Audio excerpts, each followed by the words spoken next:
Hello दोस्तों, rankers view में आप लोगों का स्वागत है। मैं हूं कमलकांत और अभी हम बात करेंगे 65वीं बीपीएससी के संदर्भ में। देखिए, 65वीं बीपीएससी का जो है कि आपको मुख्य परीक्षा लिया जा चुका है और उसकी रिजल्ट आने की जो संभावना है वो जुलाई के प्रथम सप्ताह में बताई जा रही है और इंटरव्यू जो है जुलाई के लास्ट में जो है संचालित होने की बात हो रही है। तो ऐसे में आपको बीपीएससी 65वीं के लिए इंटरव्यू की तैयारी कैसे की जाए, यह महत्वपूर्ण हो जाता है। आपको पता ही होगा कि 64वीं बीपीएससी में जो इंटरव्यू का पोर्शन है उसमें अभी तक का जो आकलन है उसमें सबसे अच्छा स्कोर जो है कृष्णा जी का आया है और वो हमारे संस्थान से जुड़े हुए थे। हमारे संस्थान के द्वारा उन्होंने साक्षात्कार का मार्गदर्शन लिया था। तो देखिए, सबसे बड़ी बात ये है, मैं यह दावा नहीं करता कि मैंने बहुत सारे लोगों को जो है कि साक्षात्कार से जोड़ा था, क्योंकि मेरे पास जो बच्चे थे वो लगभग 125 के आसपास थे और सिलेक्शन उसमें लगभग 95 का हुआ है। तो ये जो रेशियो है, सफलता का जो दर है, काफ़ी उच्च रहा है। उसके पीछे मुख्य वजह जो है वो है कि हम लोगों ने रणनीति पर पहले से ही काम किया था और कॉन्फिडेंस लेवल आपका अगर उच्च होता है तो आपकी सफलता का दर जो है कि आपको उच्च होने का चांस बढ़ जाता है। और इंटरव्यू में जो सबसे ज़्यादा गेम है वो आपके कॉन्फिडेंस लेवल का ही है। अगर आप इंटरव्यू को अच्छे ढंग से, तार्किक ढंग से समझेंगे तो उसमें विभिन्न चरण को आप देख सकते हैं।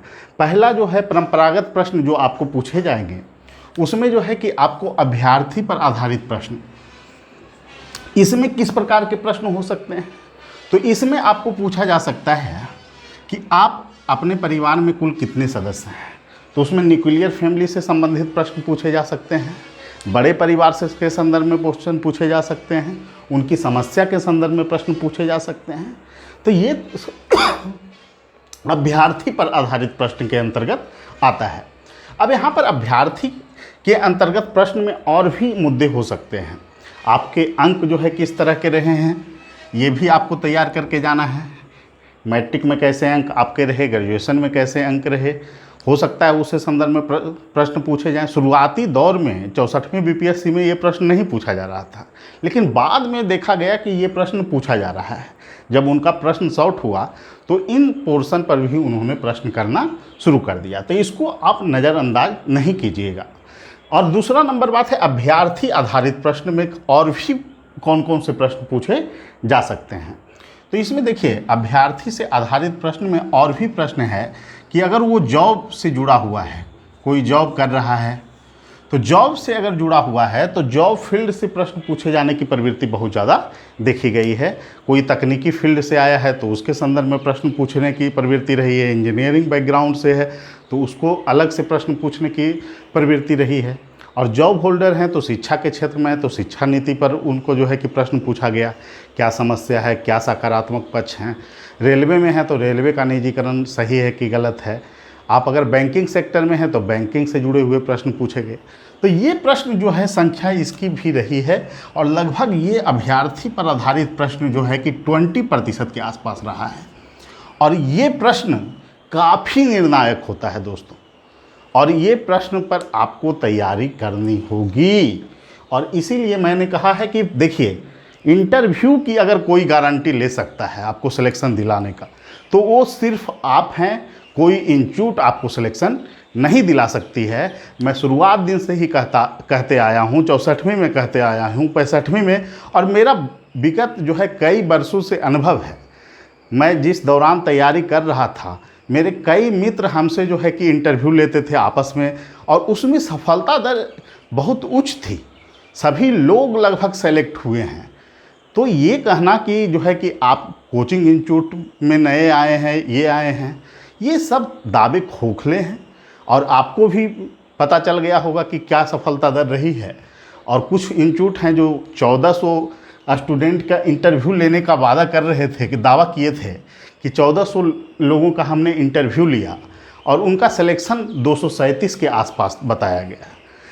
फिर 1000 पर बताए कि 1000 ही लिए थे 237 लोग, फिर 300 लोग।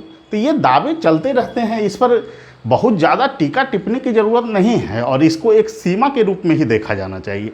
खैर, अन्य लोगों की बातें अलग है, मैं तो इन सभी बातों में पढ़ता भी नहीं हूँ, लेकिन कुछ चीज़ें आ जाती है जिसके कारण टीका टिप्पणी करना स्वाभाविक हो जाता है। जब बात स्वाभिमान पे आएगी तो प्रश्न उठेंगे ही और सवाल के जवाब भी दिए जाएंगे। तो अब है जिला के संदर्भ में प्रश्न। देखिए, जिला के संदर्भ में जो है आपको प्रश्न पूछे जा सकते हैं, पूछे गए भी हैं। तो इसमें आपको प्रश्न पूछा जा सकता है कि आपके ज़िले में क्या क्या संभावना है, आपके ज़िले में जो है कि धार्मिक पैलेस कोई है तो उसको जानना, पर्यटन का क्या स्कोप है, आपके ज़िले में उत्पादन किन चीज़ों का होता है, कोई फसल ऐसा है जिसको जीआई टैग मिला है तो उसके संदर्भ में आपको जानना चाहिए। तो इन सभी चीज़ों को आपको बारीकी से अनुभव, मतलब बारीकी से आपको इन चीज़ों को देखना होगा जिला आधारित प्रश्न में। और कोई प्रसिद्ध व्यक्ति अगर आपके ज़िले से हैं तो उनके बारे में भी आपको जानना चाहिए। तो इन चीज़ों को आप लोग अच्छे ढंग से तैयार कर लीजिएगा और सभी चीज़ को नोट करते चलिए। अब हम लोग आते हैं राज्य आधारित प्रश्न में, चुनौतियां और क्या संभावना है। ठीक है, राज्य आधारित प्रश्न में आपको जो है भौगोलिक प्रवृत्ति के प्रश्न पूछने जाने की प्रवृत्ति बहुत ज़्यादा रही है। उसमें खास करके उत्तरी बिहार की क्या समस्या है, उत्तरी बिहार में बाढ़ क्यों बार बार आता है, बाढ़ पर नियंत्रण स्थापित करने में बिहार सरकार लंबे समय तक क्यों सफल नहीं हो पाई है। तो ऐसे प्रश्न पूछे जाने की प्रवृत्ति बहुत ज़्यादा रही है। दक्षिणी बिहार में सूखा आने का कारण क्या है, सूखा से कैसे निजात जो है दिलाया जा सकता है। तो इन सभी चीज़ों को भी प्रश्न आपको पूछे गए हैं। ऐतिहासिक संदर्भ में आप जिस ज़िले से हैं या फिर बिहार की ऐतिहासिकता अगर देखें, देखिए बिहार विभिन्न धर्मों का जो है कि आपको विभिन्न धर्म का जो है कि प्रोत्साहन यहाँ पर मिला है, चाहे बौद्ध धर्म हो, जैन धर्म हो। तो इन सभी धर्मों में ऐतिहासिक रूप से जहाँ जहाँ जो स्थल हैं उसको भी प्रश्न पूछे जाने की प्रवृत्ति रही है। अशोक से जुड़े हुए शिलालेख, अगर आप इतिहास के स्टूडेंट हैं तो इन सभी प्रश्न को भी आप लोग देख लीजिएगा। एक खाका हम तैयार करवा देते हैं और बाकी काम आपका है, आपको कैसे तैयार करना है। और ख़ास करके रैंकर्स व्यू के अगर आप जो है कि इंटरव्यू ग्रुप से जुड़ते हैं तो ये रणनीति जो है आपको साझा की जाएगी। और जो हम लोग चार्ज लेते हैं वो सिर्फ मॉक का है, 3-4 मॉक अगर आप देते हैं तो उसका चार्ज लिया जाता है, न कि रणनीति का। तो निश्चित रूप से आप मुफ्त में भी रणनीति ले सकते हैं, कैसे तैयारी करें क्या करें।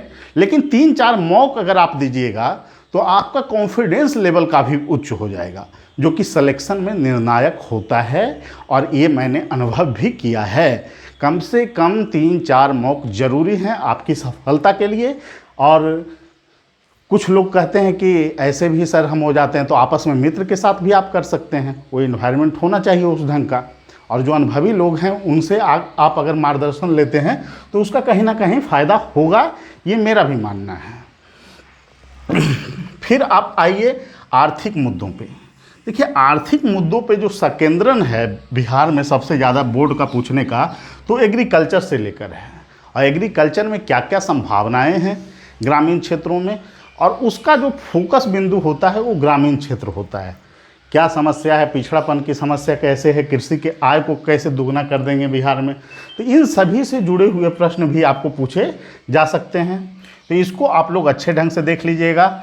और जीडीपी में क्या योगदान है, एग्रीकल्चर का कितना चल रहा है, इंडस्ट्री का कितना है, सर्विस सेक्टर का कितना है, ये सभी भी आपको देख लेना है।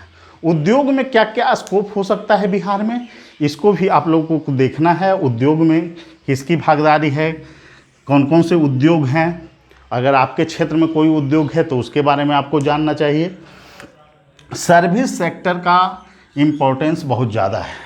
और सर्विस सेक्टर में जो है कि आपको प्रश्न पूछे जाने की प्रवृत्ति अब इन दिनों बढ़ी है कि सेवा क्षेत्र में जो है कि आपको पूछा जा सकता है कि जीडीपी में कितना योगदान है सर्विस सेक्टर का।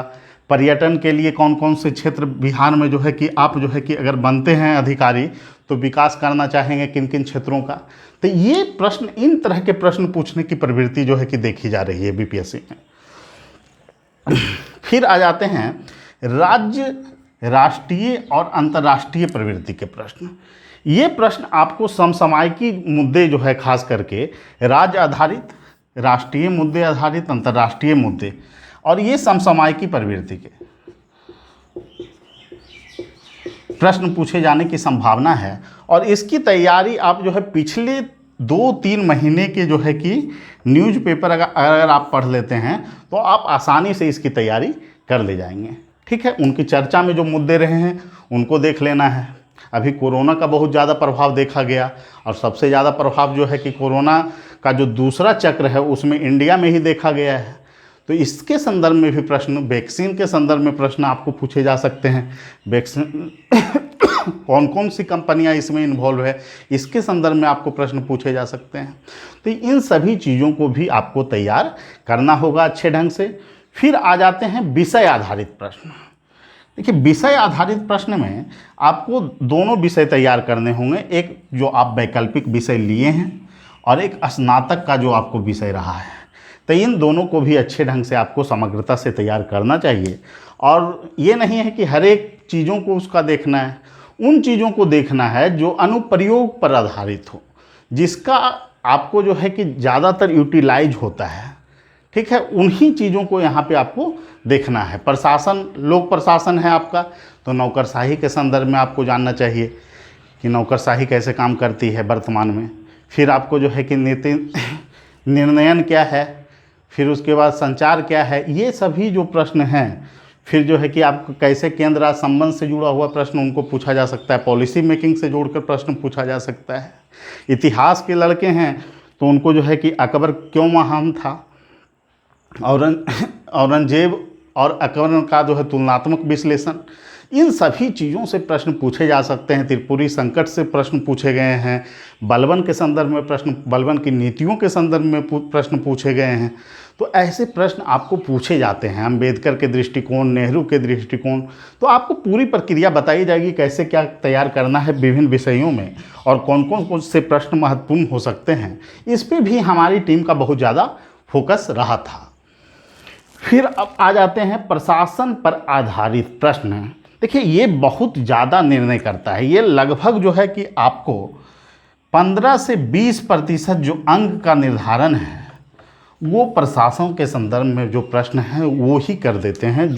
अगर आपको प्रशासन के संदर्भ में प्रश्न पूछा गया है तो निश्चित है कि अगर इसका आप सही जवाब दे देते हैं तो आपको 90 अंक मिलने जा रहे हैं। इसमें कोई दो मत का सवाल नहीं उत्पन्न होता है। अब इसमें किस प्रवृत्ति के प्रश्न पूछे जाते हैं? इसमें सबसे पहले प्रश्न पूछा जा सकता है आपको, आपका ही चयन क्यों, आप में क्या खूबियां हैं कि आपका चयन किया जाए। तो आपको इसको जवाब देना है। अब कोई भी व्यक्ति को प्रशासन में क्यों सिलेक्शन लिया जा सकता है, इस कॉमन अप्रोच पे आप लोग जो है कि सोचिए, क्यों प्रशासन में क्यों किसी व्यक्ति को लिया जाए, और वही आप में खूबी होगी तभी तो आपका चयन किया जाएगा। तो आप में क्या होना चाहिए? प्रतिबद्धता होनी चाहिए। निर्णय लेने की क्या होनी चाहिए? क्षमता होनी चाहिए।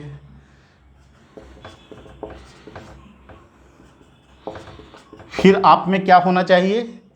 निर्णय हो गया, नेतृत्व करने का क्षमता आप में होना चाहिए।